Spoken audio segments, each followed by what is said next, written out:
What's good?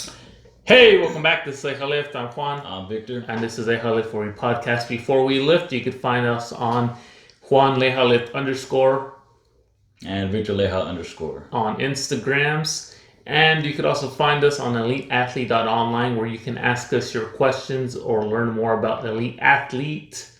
And let's get right to it. The Spurs, another overtime game. Another loss.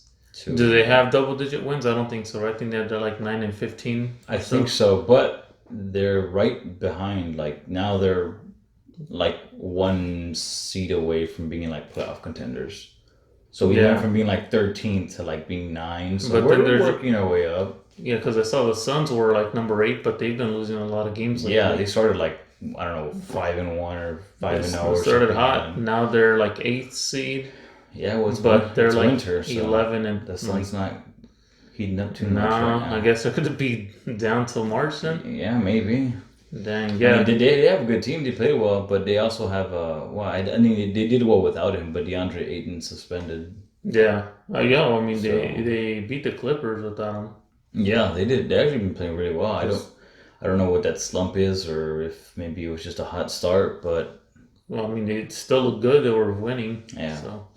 Well, that sucks for them. I'm not too worried about them, though. I'm worried about the overtime games. Yeah. 3 overtimes in a row. And to the Cavaliers. They lost to the Cavaliers. Are arguably like the second worst team in the East. After now they might be the worst team. The worst team? I don't know what their standings are, but I know they lost to them. Not very good standings either for the Spurs. They're like, I mean, still like 10 or so. Yeah. So, I mean, we're right there, though. And it feels like they're getting a better rhythm. Yeah. So, we might see like a little hot spur here and there come up, and maybe we can get back to our 50-win season. But they're still, what was I going to say? There's still like 4 teams within that range, though, where it's like for the 7th, 8th spot, there's like 4 teams out there. Yeah. That can flip. The Blazers, I think, are right there, too. But I still like our chances better. I like our team better. Like some teams might have like good players, but we had the depth, and even the players that nobody would really think of. You know, like Bryn Forbes who came in, or Lonnie Walker had dropped 28 one game. Yeah. Players that nobody really thinks about can come in at any moment, and other teams don't have that. So the other teams have to rely on their star players. Yeah, you need that. One, like they might have 2 or 3 good players, but you need one of them on the floor at all times, or it's just going to be basically a runaway. Yeah. So I think that's where our depth and that's where our advantage comes in. So the Spurs chances. I like our chances. All right. To at least make like top 5. Yeah. Maybe top 5. Maybe 6, but I see us being, or hopefully being higher than 7 or 8. That's a stretch. The way they've been looking, that's a stretch. They're doing better. You're doing better. Winning games. Yeah. And today I think it's Lonnie Walker's birthday. I think it is. It is Lonnie Walker's birthday. That's right. Yeah. So shout out to Lonnie Walker on his 20th birthday, or is he 21? I don't know actually. That's a good one. Oh, do you have your phone on you? Yeah.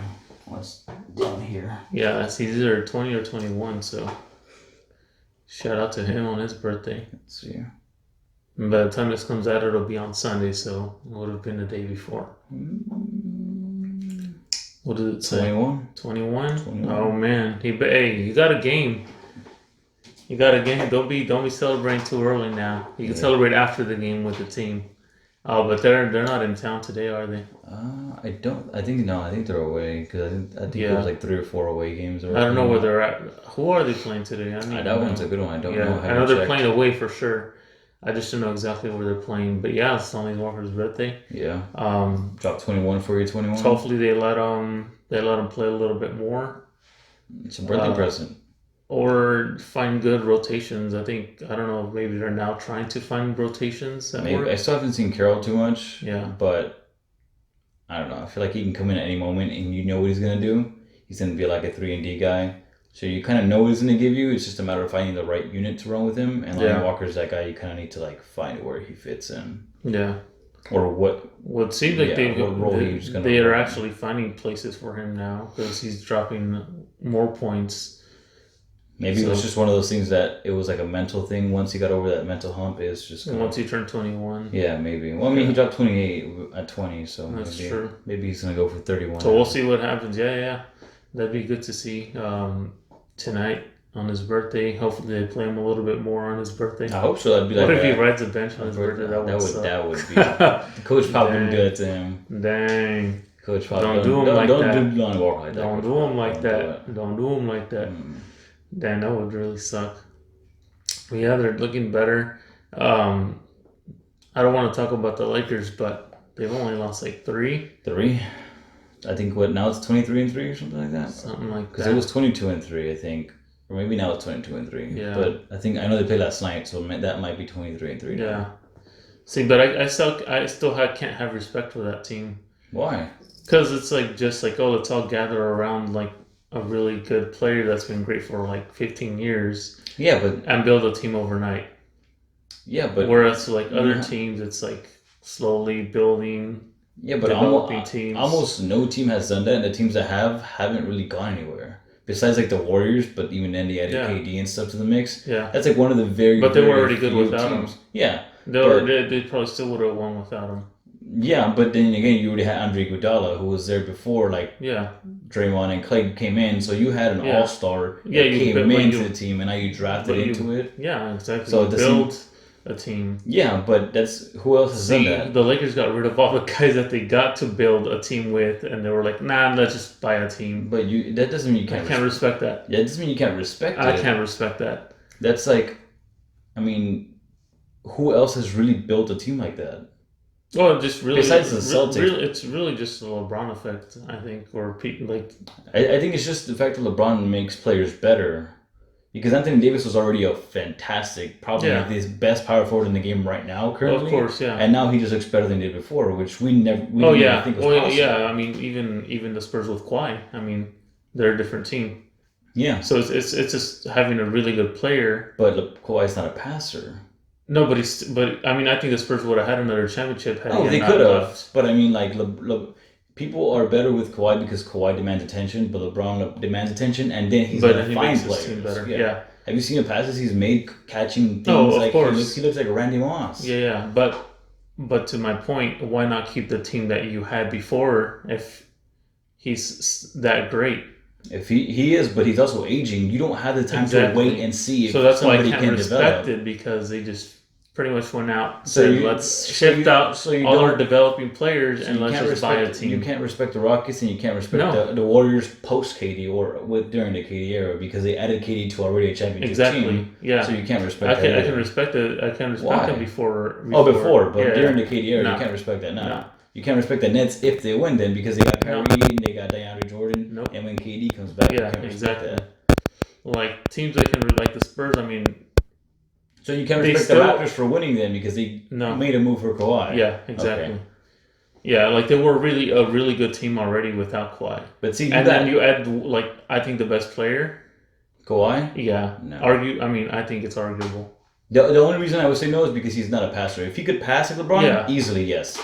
I would say yes. But the attention he demands, it's like he is. I think better. Yeah, but like even LeBron, you saw that in like when the 2014, 2013, when they were going back and forth, that shot where they sent Kawhi into the game and LeBron's like, fuck. Oh yeah, well I mean yeah of course so even LeBron knowledge is like fuck. I mean you can't disrespect the fact that he's a great player, but because he can't pass, is he going to make every single big time shot? No, but LeBron can find you the guy who can make that shot. Yeah. If LeBron gets triple team for the shot, he can find Danny Green, Anthony. He can find somebody. Kawhi's not gonna do that. Yeah. And that's like, you can be the best. You can't be the best player and not make the right play. Like a team that I could probably respect right now might be the Heat.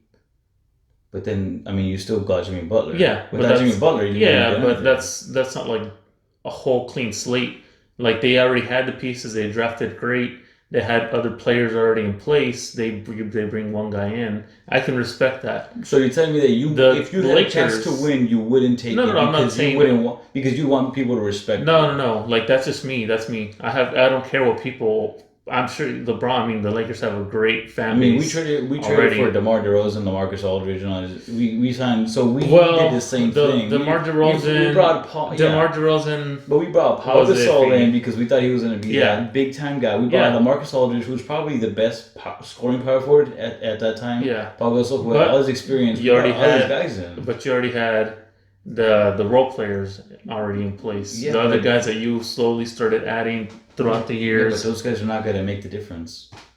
but they made a difference in the 2014 championship. They did, but Yeah, exactly. that's not when we had LaMarcus. I know. So But we did the same thing though. We traded or we picked up these players. Not really. Yes, really. And that Kawhi was already on the team. Kawhi was, but Kawhi didn't play.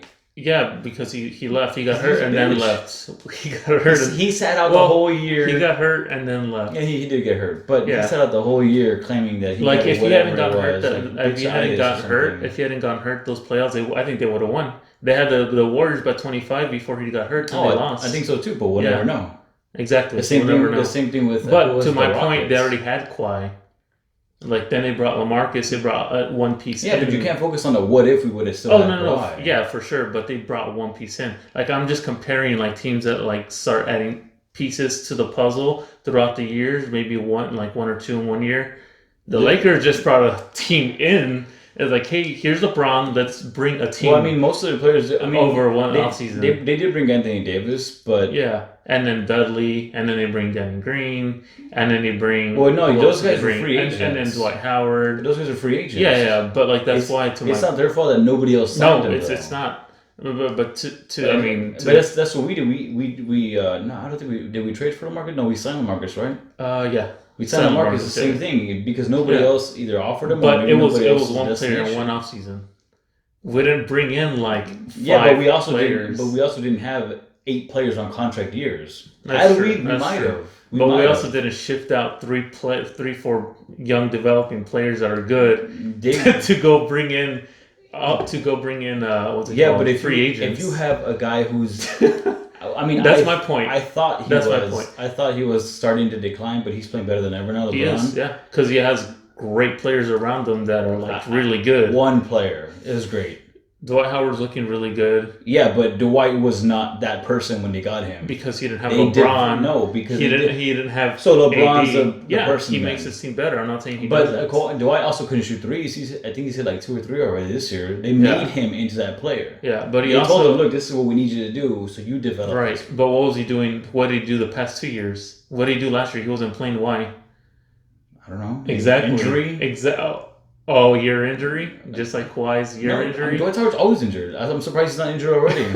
Well, because he actually has people to back him up, so they can be up. They can be up by a lot, and then he can sit and rest. I mean, yeah, but so he doesn't have to play the whole game. But Dwight's also been out of that Dwight era for quite some time. Yeah, but he also hasn't played in like 2 years, really.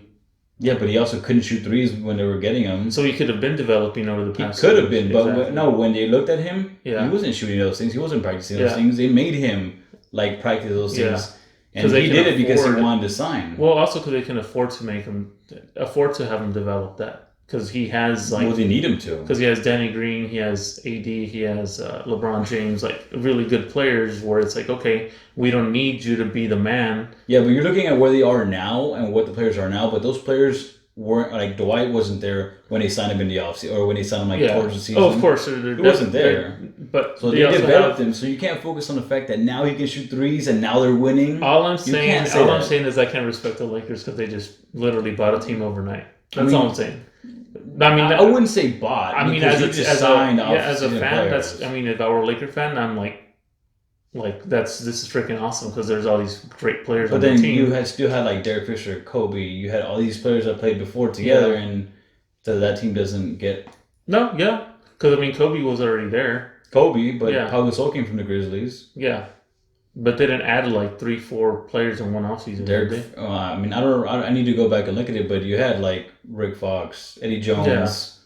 But you had all these players who could have easily been starters on other teams that were coming in just to kind of be that guy. Yeah. Well, the Spurs kind of did the same thing with like 1 or 2 like bench players here. They're like Jackson, like who had like defense who played with them for 2 years.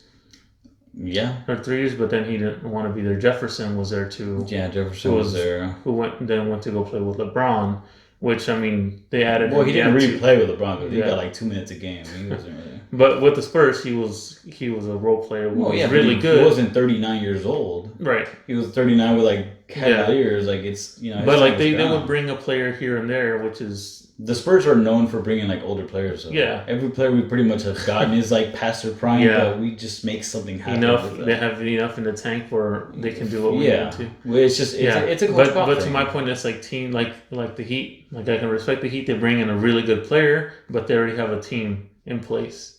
Yeah, they develop the team. But when you look at it, no team has been a one-man team. Zero teams. Yeah. So you can't do it alone. So you're telling me you'd rather just not win. No, but like fans, no ticket sales, no revenue. But they had really good young players that had a lot of potential. I don't know about really good. Well, they had the potential to be good. Yeah, but you got a 35-year-old LeBron James. Well, I get that aspect of it. 35-year-old I get that LeBron aspect James. of it, but instead of like developing your like team, after this contract, I'm sorry, it's over. I get it. I just can't respect it. That's all I'm saying. I can't respect it. That's my point. If he was younger, I might be like I would have been like I would have kept him. But at this point, it's like you need. I get it. All I'm saying is I can't respect it. It's a win now. Basically. I can't respect it. That's all I'm saying. I mean, there's a lot of other. There's ways to mix that up, but I just can't respect. That's all I'm saying. You don't have to respect it, but I don't have to. But that 23-3 looks better than our 9-15. It does. It definitely does. I'm not saying and it doesn't. I wish that role was reversed for the Spurs. Ifs and buts, right? But if DeMar DeRozan keeps shooting that 3 and he keeps making that 3, then I think that we can be on, or I don't know about on that level with 3 losses since we already got 15 of them. But I think that we can be a top 4 seed behind. I definitely think that potential's there if they just find good. I don't know. I'm not coaching them, but if they find a way to have the team work well together, where they can be more fluent, which I think that they're developing that. The gameplay that you would see when the big 3 were there, where like people already knew where they were going to be at, and they just like 1-2 passes and they're getting better. The team chemistry getting the shot off. Yeah, the chemistry. 1-2. Every player has like a spot where they just either are good at or like to shoot from. Yeah. And Danny Green's the best corner shooter. Yeah. I think. And when he was with the Spurs, you already knew where Danny Green was going to be, and like even as a fan, going to the games before when they were taking the ball down court. You already knew where Danny Green, and the shot was coming. Yeah. Like you had like Tony Parker driving the ball, toss it to Danny Green, or 1-2 passes. Danny Green's in the corner. He's gonna shoot it and score. So that's kind of where we're learning or getting to at this point. But I think we have the talent to make a run for it. Yeah, decent. I mean, there's the West is loaded. They're still developing. The West is ridiculously loaded. All right, going on to fantasy football. Yeah, I'm already up. Because my quarterback played on Thursday. I'm already up by 47 points. Thank you to Jackson. By 44 because Tucker gave me 3 points on the kicker. Okay, but he got 3 points from the kicker. Okay, my quarterback gave me 47, so we do some math. I'm up by 44 then. But prediction-wise, and I don't like the predictions. No, you predicted last time and you still lost. Yeah, I've been predicted to win over every game, and I've lost 3 in a row. But I've been predicted to lose every game, and I've won 6 out of 7. I'm like the Cowboys right now. They're 3 in a row. I'm 3 in a row. So we ain't looking good right now. Yeah, well, right now, as it stands, you look like you're going to get the win because I had to switch half my team around. Yeah. Well, if you look at my bench, all my bench is out. So literally my starters had one person and one person questionable. No. Look at my bench. Half of them are But even at that, your best players are active. You got nothing to worry about. Thielen has been out for like a hamstring injury. With Lamar Jackson, McCaffrey, why would you use that guy? McCaffrey got me 10 points last week, which is good. 1 week that doesn't give you 30. Good in fantasy football, bad for McCaffrey. I mean, and then Jones doesn't give you 30. Jones is questionable because he does well most of the time, but there'll be some games where he's like gets is he in your lineup though? Yeah. Oh. He's not. Well, I hope he goes out. Yeah, and then my defense is great too. I had to switch my flex, my quarterback, my best receiver, and Mike Evans is out. Alvin Kamara hasn't had a touchdown in 5 weeks. My second most consistent receiver is playing a Pittsburgh defense, which is not a good matchup. I outbid you for a running back. Well, I got where did I pick up? Well, I brought Mixon because he's playing. They're going to play Miami next week, but he had like a 30-point game last week, and I forget who they're playing this week. I think it's Houston or something like that. So that's a pretty good matchup for him. Yeah. So I brought him back in. He has been pretty consistent, even though I dropped him in like week 5. But the last 2 or 3 weeks, he's been hot. He's had like 3 touchdowns in the last 4 weeks. So I'm hoping that he can kind of give me that. Well, good luck. I hope he does. I hope he doesn't do anything for you, actually, because that'll put me in the championship round. If Kamara and who else would be that X Factor guy? If Kamara and Mixit can like do their job and just break even, I think my chances are pretty good. And also, and I thought it was great ending on this with fantasy football that Chris lost by 10 points. He didn't make the playoffs by 10 points. By 10 points. He was down by 40. He had to get like 40 and get the W. He got the W. If I'm not mistaken, hasn't Roy been like last or 7th place every single year? Yeah. Now he's in the playoffs. Only second to John, but he's in and you lost to the person who's been the least or the most consistent at being least consistent. Being the worst. Consistency at being the worst. Yeah. So congratulations on that award. Yeah, it must be nice. Yeah. Now going on to, you were mentioning something about weight loss or weight gain over the holidays. Weight gain, weight management. So it looks like about 80% of the weight gain happens from Thanksgiving to Christmas because, that basic month is just nothing but eating. Thanksgiving, safe to say, you're probably going to eat quite a bit. I know I did. And Christmas, you got Christmas cookies, and you get holidays, and it gets cold, and I got hot chocolate, and you start adding things to hot chocolate, and this and that, and so it just accumulates, very, very quickly. So about 80% of every individual's weight gain is based on 1 month to maybe a month and a half. So the majority of weight gain comes here, and so you really need to be careful with that, because then your body gets used to eating X amount of calories. So the next year when you try to lose it, once that hunger factor kicks in that says, hey, we're not eating sufficiently, because you're dieting and trying to cut back, you give in and you just start eating again, and then you keep that weight gain, and that weight gain follows you. So if you gain 10 pounds, let's just say you go from 150 to 160, and you get to November again, now you go to 170, and it continues the next year, and you go to 180, and it goes back, and then, 4 years later, you're like, man, how did I gain 45 pounds? That's exactly how. Yep. So need to be careful, and either pick and choose wisely or add some additional, weight training, cardio, something to, keep you burning calories, really. What do you do? But see, that's different because I don't indulge. I don't have that. Like, while I want to, it may be once a week, but I know that it's going to be on like a leg day or a day where I'm going to have my workout plus maybe some cardio. So I know that it's going to be on a certain day, but I don't get that urge that often to just go all in. Yeah. And when it does, then I make sure that I either cut it back or, do something else to offset what I'm eating, and just really watch what you're eating. Don't, if you're going to have hot chocolate, that's fine, but it's like people that drink coffee. Coffee in and of itself has no calories, and you add all these creamers, and now you're drinking a 400 calorie coffee or 500 calorie coffee, and there goes that.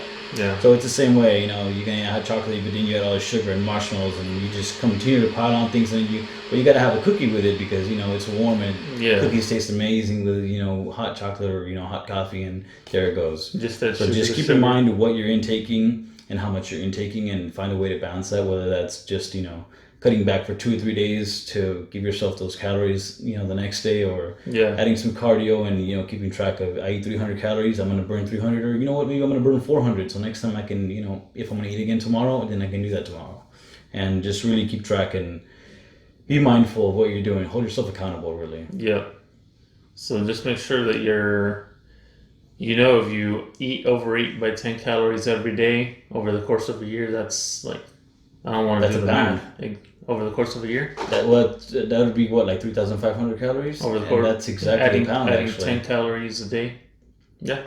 Yeah, even myself right now. Imagine if you're overeating by 100 calories.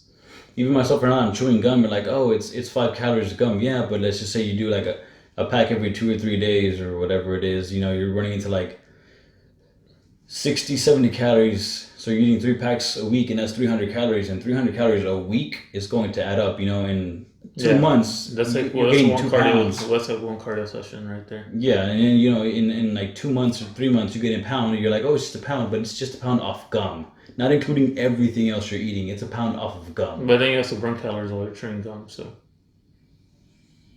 maybe might offset. Maybe, but chewing gum is the new smoking. Don't chew gum. Yeah, don't chew gum. Don't chew like the super high sugary gum. Yeah, I've been looking for like sugar-free gum, but I haven't found it. Sugar-free gum. Yeah, that's going above and beyond looking for sugar-free gum right there. If I can't look for sugar-free everything, just because dedication, sugar-free gum coming to you right now. Yeah, boy.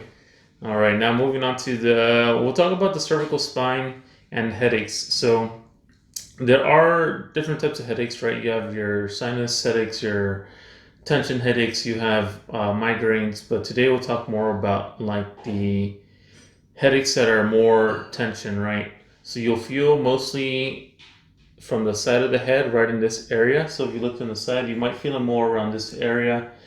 And so what that means is sometimes the cervical nerves, right, the ones that come from right above right here, their pain distributions will come around this area. So this is like those two, the two top nerves, I think they're even the top third, their pain distribution is around here. So sometimes if there's pressure on the nerves, whether it be from posture, from this position, right, where your head is this way, you can put tension on there or what have you, that can then lead to potential headaches that will be felt mostly on one side compared to the other, but they can be chronic and reoccurring. Usually you'll see a lot of, from what I've seen, a lot in females, right, more often than males, where there's more complaints of headaches. But then when you look at them, first thing you see is this posture right here, right, where you're out like this. Now that can then put the stress on the nerves out here, which their pain distributions are out in this area, and then you have what you would call a headache. But if you just work on your posture, sitting up straight, chin down, not chin forward, just a slight nod down, where everything is more neutral instead of being forward like this throughout the day, whether that's sitting at work, sitting at school, working on bringing the shoulders back to keep the pressure off the nerves to then prevent any headaches from happening. Okay, so that's more along the upper cervical spine and headache in combination with headaches. It's just watching out for your posture and how you're sitting, how you're working on your computer, right? If this is how you are when you're resting your arms on the desk or your table, your kitchen table, wherever you might work, or if your computer's on your lap and you're like this, that can affect you in the sense of putting stress on the sensory nerves from the upper cervical spine to then relate pain or tension sensations across the head that you might feel as headaches. Okay, just one way that you might be able to alleviate or prevent that from happening if that's what you're having. Any questions on that? No, I think that's nothing on that. Like you mentioned the posture, but then you're like, oh, I'm just using my laptop, so it's not that big of a deal. But think about how much time you spent using your laptop. Yeah. Like for school, it could be a couple hours a day. Right. And a couple hours a day is already a lot in and of itself, but then over time, it's going to be more than I can count. Or if your keyboard is like super far away or too close to you, and then you're like this when you're watching a video on it, and then you're complaining of headaches or on one side. Usually it's more on one side, not both sides, and it's not like in the front. It's just more on the back of the head and to the sides out here. Okay. But yeah, that's covering over headaches and potential issues coming from the cervical spine that'll lead to tension headaches or pressure in the back of the head. All right. Anything else? We covered plenty of basketball today. A shitload of basketball. Yeah. All right. So you can find us on eliteathlete.online, where you can ask us questions and check out Elite Athlete. And if there are any young athletes in your family that would benefit from my services as far as having pain or relieving pain, or just helping them in general with their mobility or performance, hit us up right here. Boom. You could also find us on LeijaLift on Instagram. And Victor Leija_. Wait, LeijaLift. Did I say Juan Leija? Yeah, Juan LeijaLift. Juan LeijaLift on Instagram. LeijaLift _ on Instagram, boy. And Victor Leija_ for me. All right. So that's it for us today. Victor's got to go to work. Eso por hoy. Dale.